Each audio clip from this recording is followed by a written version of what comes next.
What's up, guys? Welcome to Mass Effect Talks. Today I'm going to be talking about the Turians, my favorite race. I know I said that I love the Quarians, but the reason why I love the Quarians mostly because of their culture and because of their situation. I just love that whole concept. But the Turians are my favorite race by far. I just love everything about the Turians. I love how they look like. I think they're awesome. So that's what today's Mass Effect Talks is going to be about. Sorry I didn't put this up on Friday. This weekend has been hectic, so expect this type of thing to happen more throughout the weeks where I don't really put it up on time. So now I'm just telling you guys because I hate, promising you guys that I'd put it up on Friday and then it turns out that I can't. So just expect this type of thing, but just know that I will put it up within the next 2 days after Friday. So somewhere during the weekend. So let's get this started. So one of the main Turian home planets is Palaven. It's not the only Turian planet. There are a lot of Turian planets, but Palaven is like their home world. That's where they all came from. A really cool thing about the word Turian was actually looking on the dictionary to see if Turian, if it meant anything, or if just the prefix tur meant anything. It does, but it doesn't make sense for the word. And so I was just thinking, I was trying to break it up and see what it meant.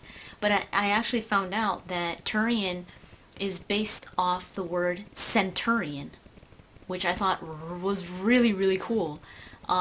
Because it basically tells you the type of race that they are. They're very militaristic. They're soldiers to the heart. That's what they are. That's what the race is. They're soldiers.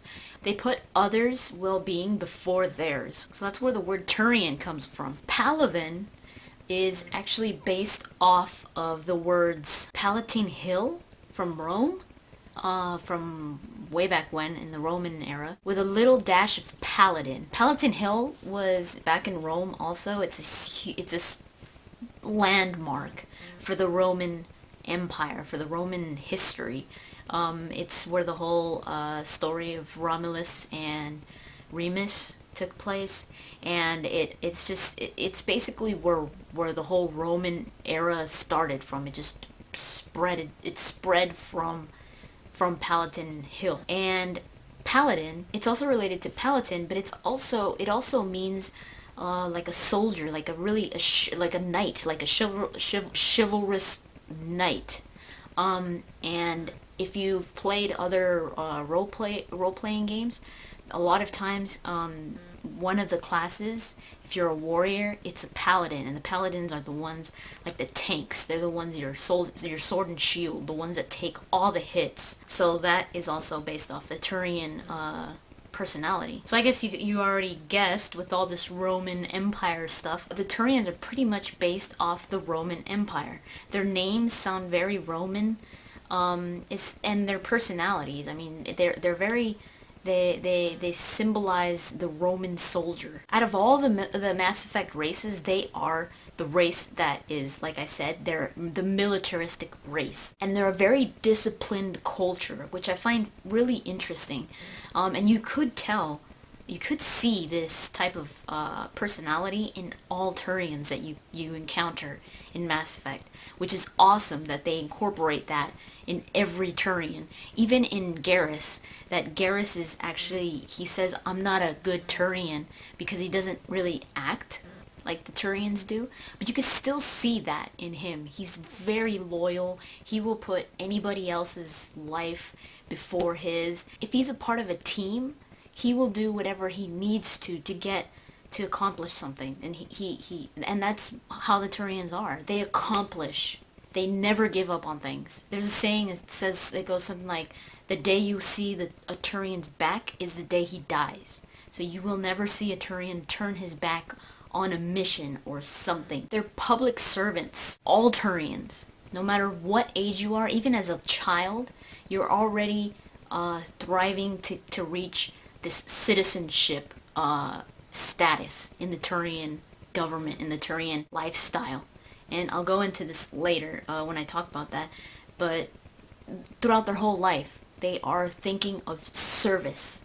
And whether it's militaristic or whether it's political or whether anything, just giving their part to the galaxy or to their race. The Turians were the third race to join the council, and the way that they joined the council is not a lot of people know this actually.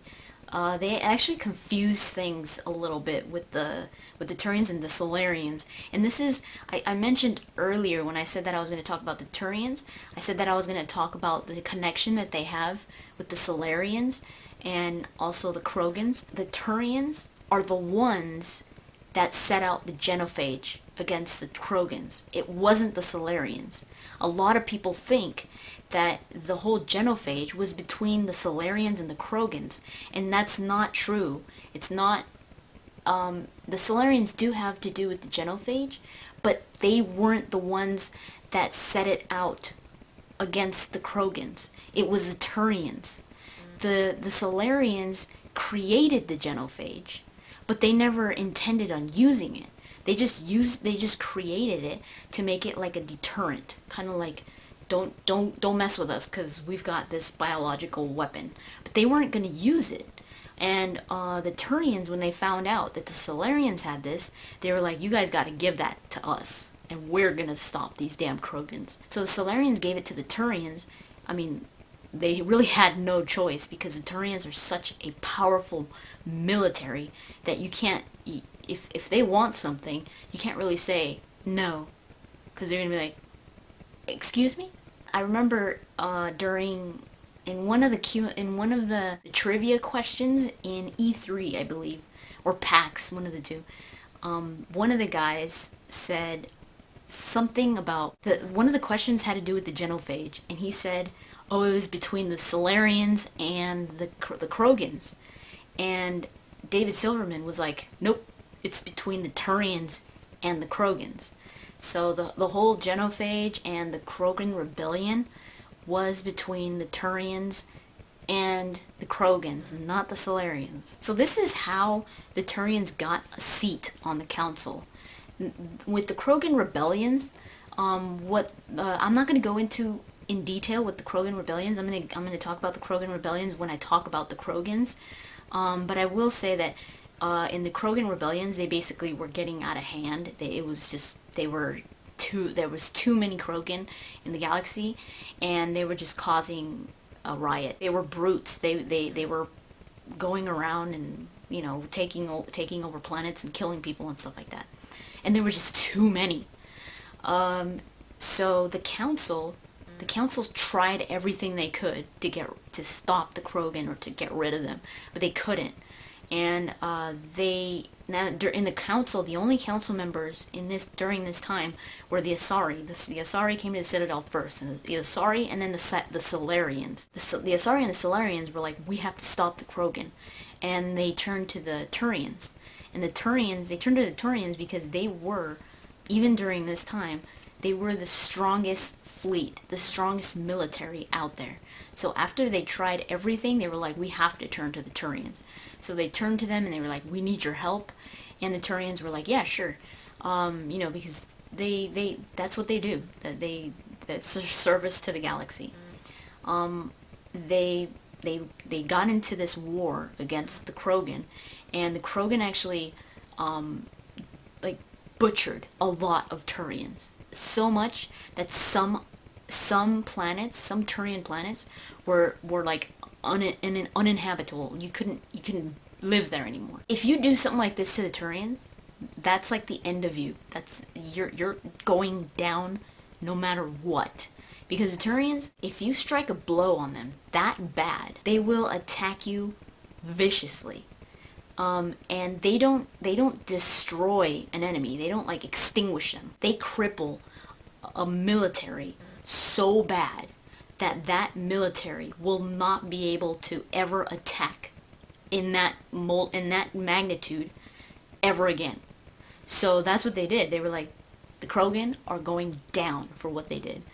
And that's when they were like, the only way to do this is the genophage, when they found out the Solarians had this bioweapon. So they turned to the Solarians and they got the genophage, and they set it out on the Krogan, and it basically stopped Krogan, made them infertile.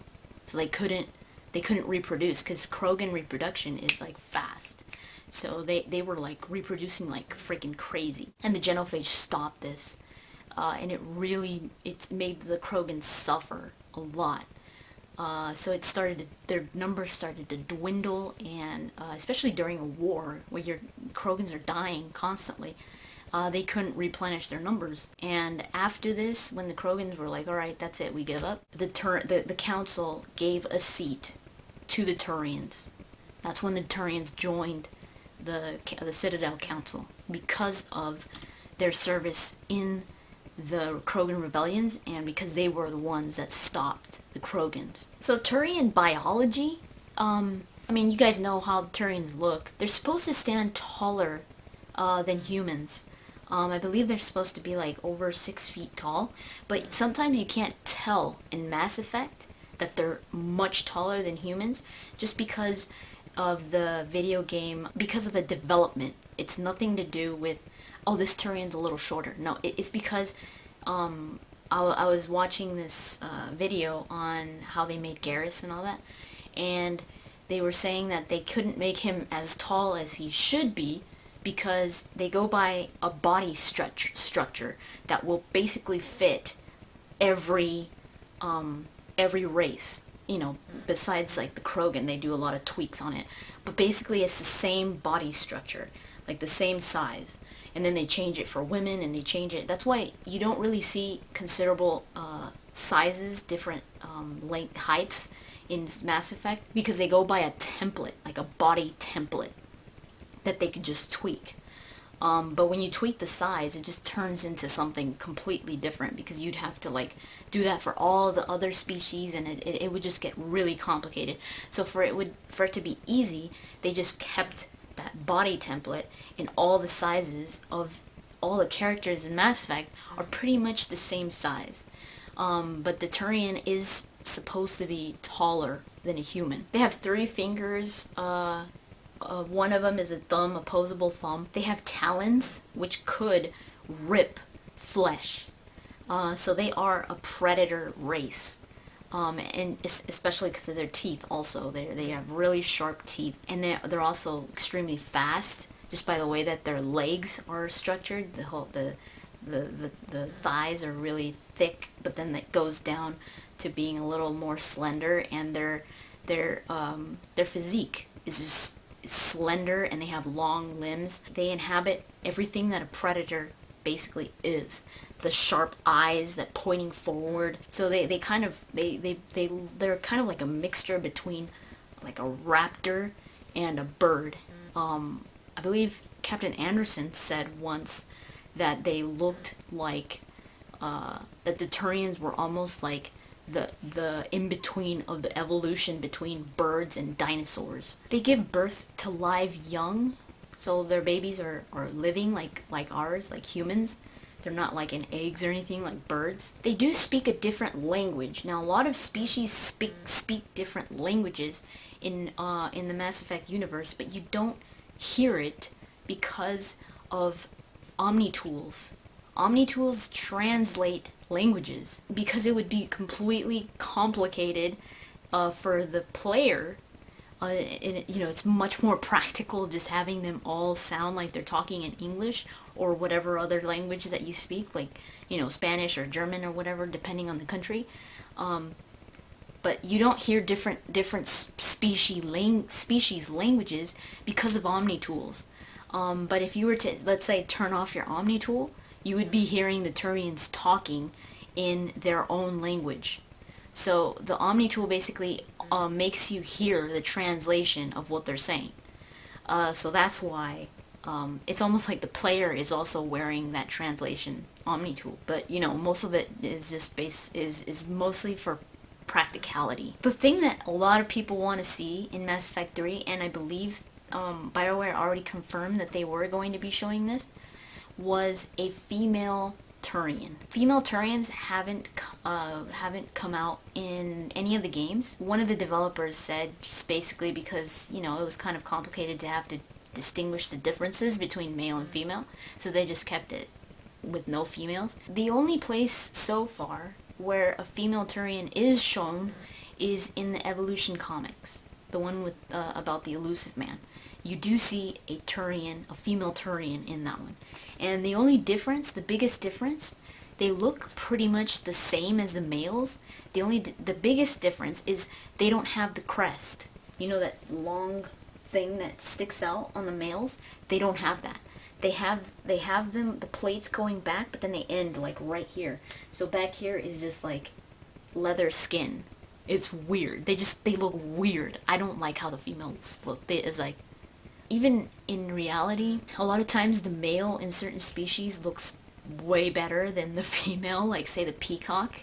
The female peacock is like, the hell? And the male peacock is the one with the beautiful feathers. So I guess that kind of goes for the Turians too. The male Turians look way better in my opinion, just because the females look weird without the crest. Another interesting thing is on Palaven, there is the planet's core is a metal poor core. So it generates like this weak magnetic field in the planet. This allows more like solar radiation to enter. So that's why the Turians are their skin is so hard.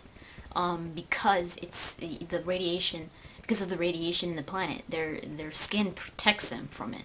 No, they don't have any natural armor. The skin isn't so hard that it would, like, say, stop a bullet or something. But it does protect them from the radiation. So their skin is actually what's called an exoskeleton. Some species have this, like, I believe like a crocodile has an exoskeleton. Turian blood is blue. And the reason why it's blue is because it doesn't contain any, what our blood has, hemoglobin, which makes it red. It contains hemocyanin, which makes it blue.